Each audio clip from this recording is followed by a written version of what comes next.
Hey everybody, Max here, and today I'm going to be taking a look at this new Ultimate Iron Man figure. This is a part of the, I guess, mini comic wave. Is that what we're calling this thing? Because it's really just the printing of the cover. So anyway, it is what it is. So pretty cool figure. Package is cool. I'm much more of a fan of boxes, but I can't say I can't really ding this particular presentation. It looks good. It's got some pieces of artwork on the back from the Ultimates comic, the original comic, and it's set up to look like a comic book, of course. And on the back, you've got, you should see the other figures in the wave. It's a kind of a random mix of characters. I'm not a fan of the fact that Rom came in this wave. I wanted Rom to be his own separate thing and be a Space Knight wave, but it is what it is. So yeah, he comes with Banshee, Rom, Ultimate Miles Morales, Adam Warlock, Daken, or the Dark Wolverine. And some people are probably happy to get some of these or all of these. I'm happy just for Ultimate Iron Man and Rom. Watch my video on Rom if you haven't already. So that's the package. He comes with not much, which seems to be the the way it's going with Marvel Legends lately. Comes with 3 sets of hands, so kind of an open repulsor blast hand, mechanical fingers, jazz hands if you want, C-grip hands to hold this stupid thing. And they made such a big deal about how they could microprint these covers onto the plastic, and this one looks very streaky. So the ROM one was pretty good. This one is very streaky and just kind of an example of why this gimmick should not have been done. I would have preferred some blast effects, as most Iron Man figures tend to come with. So diving into the figure, I like him a lot. I actually like quite a bit this look. I loved the Ultimates series when it came out, and I liked the logic behind designing Iron Man suit to look um, like a person is actually in it. I don't know, the helmet kind of flares out. That's always kind of been an interesting design choice, but I'm not really knocking it. It just makes it unique. So it looks like a mecha, it really does. It looks like something out of a Japanese anime. But the head, you can look down that far. Can't look up very far because of the back of the back plate here and the shape of the helmet. So there might need to be a little customization to kind of drill out some material so you can get a little more range of motion. It does have a floating neck. Mine is a little stiff, so other reviewers I think have had a better luck than I have. But I'm going to have to break this guy down a little bit and see if there's some plastic flashing or something. But for the just for the design of it all, I think it's got pretty good range of motion for the head. So they have this gap here so he can look down, so that's great. But the fact that he can't look up very effectively limits limits the look of the flight posing. He can't look straight ahead, so that's unfortunate, or straight up.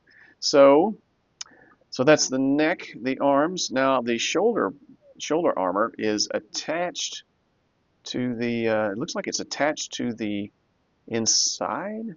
It's attached to the joint itself. Okay, I haven't broken this down, but I'm guessing there's probably this piece. It has the plastic attachment with a hole around it, and so at the end, so you can put it onto the peg of the shoulder, and that way it rotates it with the arm. So that's great. And it floats a little bit. It's not floppy, but it's got enough give so that you have good range of motion. It does not limit. So this is a good design choice, I think. I'm hoping with other characters like this that have shoulder armor like that they'll use this particular design so that you get good range of motion. That would be great.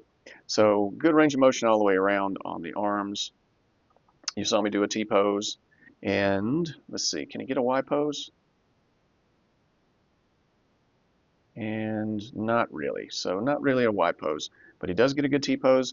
Good bicep swivel, double jointed, pinless arms, and pretty good range of motion. Yes, the armor kind of gets in the way a little bit, but if you bring it in, yeah, you get about that much. So that's really good. And swivel at the wrist, and the horizontal hinge on the fists, so he comes with 2 fists. And one ding for this is there is no blast hole. They didn't put a port for, because if I recall correctly, this is his primary weapon. This is like where the repulsors are. And I'm probably going to have to drill out some material in order to get some standard blast effects in there, the repulsor effects that come with some of the other Iron Men I have. So that's a little ding right there. They should have added that right there so that you could at least add blast effects. I mean, come on, guys. But so that's really cool. This armor's a little loose, not too bad, but so other reviews have made, now maybe this is just mine, but that this a double ball system, double ball peg system in the diaphragm, and he has really good side to side, and I've seen other reviews, so it must just be mine where he can move forward a bit better than this does. So he can go back, you know, there's not much so on this one. So this is definitely another reason why I'm going to break this guy down, heat him up, take him apart, mill out some material if I have to. Maybe there's some plastic flashing, but I need to improve that because while there's just not a lot of give here. It just feels locked up, and I do not want to twist the ball peg completely off. So that's why I'm going to break it down. But I like what they were going for, and it's probably better executed on other figures.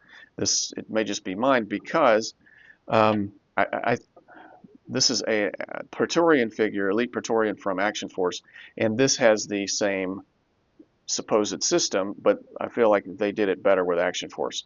So much better range of motion. So this is what I think is supposed to happen on this guy, but it's not happening because of maybe some either a design defect or extra flashing or whatever. So get an idea of what I think he's supposed to do is this. So,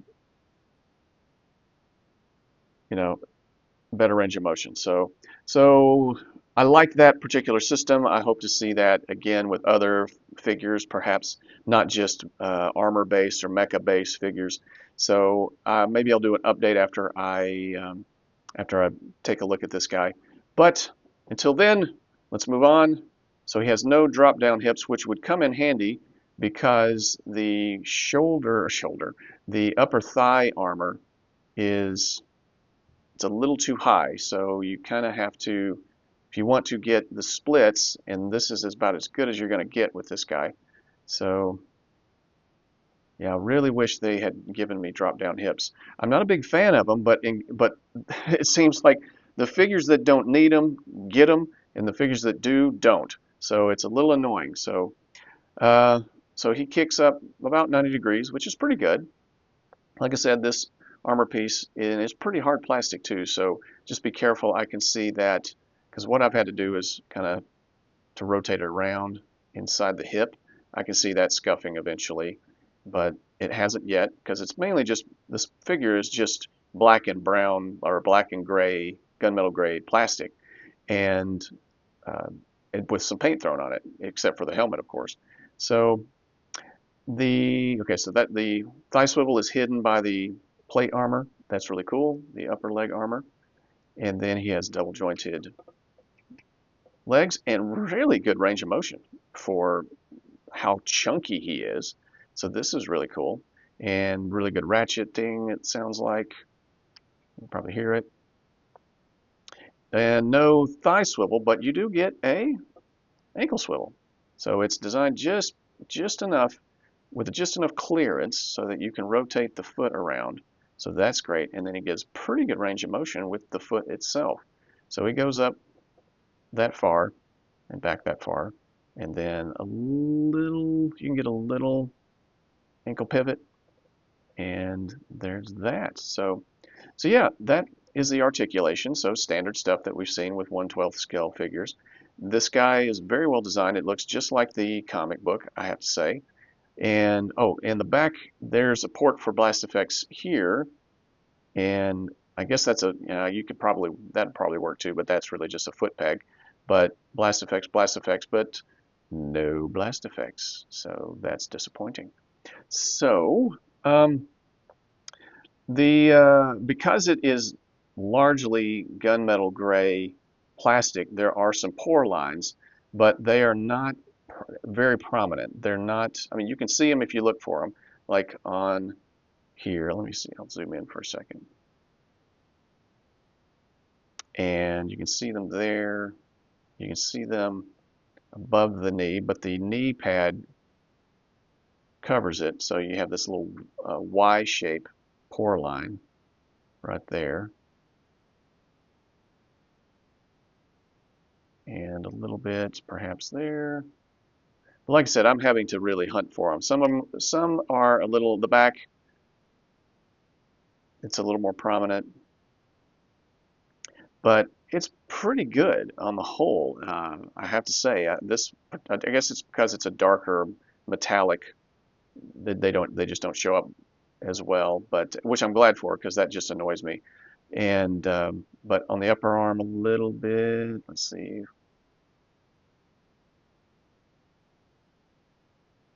forearms, chest plate on the back. So not too bad. It's there in some places, but not too bad. So that I have a Ultron, the second Ultron figure. That one was just horrible. The pore lines on that was just atrocious. So I'm always a little sensitive about metallic characters and the pore lines and how it's going to break up the sculpt, and it just looks cheap, in my opinion. But not too bad on this guy. So the design, like I said, I mean, there's all these rivets and bolts, and the paint is solid. You got gold and blues, and the bright orange. It really looks solid. So even the hands, the segments in the hands are really good, and then down here on the legs, it's just in the feet. It looks like a guy could fit into this thing, and it looks like it might actually have the power to function. So yeah, I'm very glad that they gave us this figure. Let me know in the comments section if this is the first Ultimate Iron Man figure that we've ever gotten, and if so, or if not, how does it compare to others? Because I haven't seen any. So that is Ultimate Iron Man. I want to give this guy a warp factor of 8.5. I think he's a solid figure, definitely worthy to be added to your Hall of Armor if you are an Iron Man collector like I am.